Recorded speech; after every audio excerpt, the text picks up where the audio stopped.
শালা ছোটবেলায় এমন কেলানো কেলিয়েছে আমার মা বাবা, মানে কি বলবো, এত কেলান খেয়েছি। এখন তাদের মুখে এইসব কথাবার্তাগুলো শুনতে হচ্ছে। আমার ছেলে মেয়েদেরকে যখন আমি মারি, বাবা এরকম মারিস না, ওরা বাচ্চা, ওরা কষ্ট পায়, ওরা বোঝে না। কোথায় ছিল এত প্রেম তখন আমাদের ওপরে?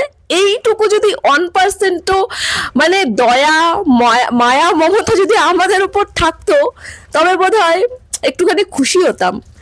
এখন একটুখানি মানে কিছু বলা যায় না, যদি একটুখানি কিছু বলে ওরকম ভাবে বলতে নেই, ওরা কষ্ট পায়। এ বাবা, আমরাও কষ্ট পেয়েছি, সে কি ক্যালানোটা না খেয়েছি, বাপরে বাপ।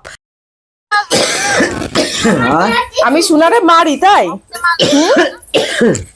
হুম, তাই মারিস না? এই যে হচ্ছে সেই পাবলিক গুলো যারা এত মারা মারিছে, হ্যাঁ, আমাদের। আর হচ্ছে তারপরে এখন মানে নাতনিদের মারলে বলে কি যে দেখো এরকম মারিছে, এরকম এরকম ভাবে মারে। তোমরা কি করিছো? আমরা মারিনি। আমরা মারি, আমরা যা যত্ন করছি সেই যত্ন কিছুই করি। হ্যাঁ, আমারে যা করে আমার মতন করলি এ তো মানে নাক মুখ ফাটাই ফেলতো। হ্যাঁ, চুপ করো। সকালবেলা উঠে আমি এদিকে দাঁড়াইছি, ঝমাঝম দিয়ে 2-3 খানা লাথি মারলো। হ্যাঁ।